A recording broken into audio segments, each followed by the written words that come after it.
Komishanka doorashooyinka qaranka Jamhuuriyadda Soomaaliland ayaa maanta u dhal safari ay magaalada Boorama ku qabtay kulan dib u eegis iyo qiimeyn ku saabsan doorashooyinka madaxtooyada iyo axsaabta qaranka ee qabsoomay 13 Noofembar ee sanadkan.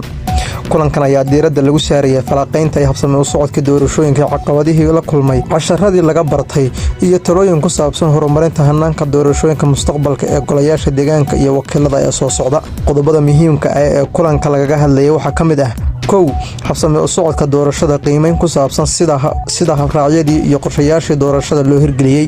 2. caqabadihii soo wajahay, falanqayn lagu sameeyay caqabadihii dhacay iyo talooyin ku saabsan sidii looga hortagi lahaa mustaqbalka.